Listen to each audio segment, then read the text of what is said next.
நண்பர்களே, இன்னைக்கு நாம அமெரிக்காவோட மரண நெடுஞ்சாலைன்னு பரவலாக அழைக்கப்படுற ரூட் 66ல நடந்த ஒரு திகிலான விஷயத்த பத்தி தான் பார்க்க போறோம். இது ஏதோ காத்து கருப்புன்னு சொல்ற சாதாரண கட்டுக்கதைன்னு நினைச்சிராதீங்க. உண்மையாவே நடந்த ரத்தமும் சதையுமான ஒரு இருண்ட மர்மம் இது.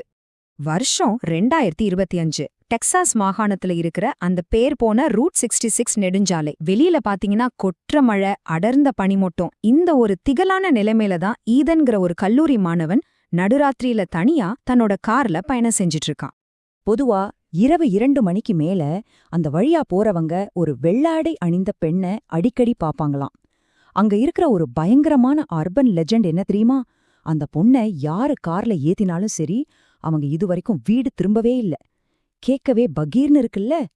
நள்ளிரவு பயணி கும்மிருட்ல ஈதனோட கார் போயிட்டு இருக்கும்போது ரத்த ஓட்டமே இல்லாத மாதிரி ஒரு வெளிரிய முகத்தோட ஆழமான கருத்த கண்களோட அந்த மரும பெண் ஈதனோட காரை நிப்பாட்டி லிஃப்ட் கேக்குறா. பாவம் சின்ன பையன் ஈத்தன் இவ்வளவு இருட்டுல குளிர்ல நடுங்குறாளேன்னு பரிதாபப்பட்டு அவளுக்காக காரை நிறுத்துறான்.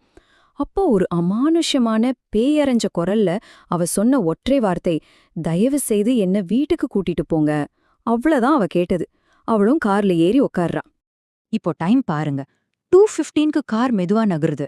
கரெக்டா 2:30க்கு ரேடியோல ஏதோ விசித்திரமான சத்தம் கேட்க ஆரம்பிக்குது. கார்க்குள்ள திடீர்னு ஒரு உறைபனி குளிர் பரவுது. அடுத்த 5வது நிமிஷம் 2:35க்கு காரோட ஜிபிஎஸ் முற்றிலுமா செயலிழந்து போகுது. ஏதோ தப்பா நடக்க போகுதுன்னு ஈதனுக்கு இப்போதான் புரிய ஆரம்பிக்குது. பயங்கரமான திருப்பம். திடீர்னு ஈதன் காரோட ரியர்வியூ கண்ணாடியில பாக்குறான். அவனுக்கு அப்படியே ரத்தம் உறைஞ்சு போச்சு. ஏன்னா பின் சீட்ல அந்த பொண்ணை காணோம். இருக்க காலியா இருக்கு.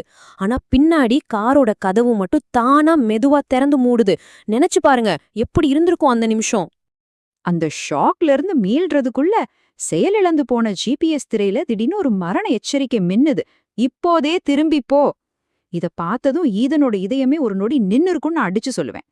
காலியா இருக்கிற அந்த பின் சீட்ல இருந்து திடீர்னு ஈதனோட காதிற்கே ஒரு உறிஞ்சு போன குரல் கேக்குது. என்ன அங்கேயே விட்டுருக்க வேண்டும். கொஞ்சம் யோசிச்சு பாருங்க, நம்ம தனியா கார் ஓட்டும்போது பின்னாடி இருந்து இப்படி ஒரு குரல் கேட்டா நமக்கு என்ன ஆகும்? பயத்துல மறுபடியும் கண்ணாடிய திரும்புறான் ஈதன். அங்க மரணம் அவனுக்காக காத்துட்டு இருக்கு. ரத்தம் வழிஞ்ச முகம், பாதியா உடைஞ்ச தாடை, முழுமையான இருண்ட கண்களோட அந்த உருவம் அவனுக்கு பின்னாடி நிக்கிது. ஈதனின் மரண அலறல் சத்தத்தோட அந்த கார் கட்டுப்பாட்டை இழந்து சுக்குநூறா போய் மோதுது. மர்மமான முடிவு. அடுத்த நாள் காலையில விடிஞ்சதும் போலீஸ் அந்த இடத்துக்கு வராங்க. பயங்கரமா உடைஞ்சு போன நிலைமையில ஈதனோட காரை அந்த நெடுஞ்சாலையில கண்டுபிடிக்கிறாங்க. கார் இருக்கு சரி, ஆனா ஈதன் எங்க? உண்மையிலே ஈத்தனோட உடல் அங்க கிடைக்கவே இல்ல. அவன் அப்படியே மாயமாயிட்டான். ஆனா போலீஸ் அங்கிருந்த சிசிடிவி கேமராவை செக் பண்ணி பார்த்தப்போ அந்த இருண்ட நெடுஞ்சாலையில அந்த வெள்ளாடை அணிந்த மர்ம உருவம் இன்னும் தன்னோட பயணத்தை தொடர்ந்து நடந்து போயிட்டு இருக்கிறது தத்ரூபமா பதிவாகியிருக்கு. இப்போ நீங்க சொல்லுங்க, இப்படி ஒரு நள்ளிரவுல ஆள் அரவமே இல்லாத ஒரு நெடுஞ்சாலையில முன்பின் தெரியாத ஒரு பயணிக்கு நீங்க லிஃப்ட் குடுப்பீங்களா மாட்டீங்களா? இந்த கேள்விக்கான உங்க பதில மறக்காம கமெண்ட்ல சொல்லுங்க. இந்த எக்ஸ்பிளைனரை பத்தி நீங்க என்ன நினைக்கிறீங்கன்னு சொல்லுங்க. அடுத்த ஒரு சுவாரஸ்யமான தகவலோட உங்களை சந்திக்கிறேன்.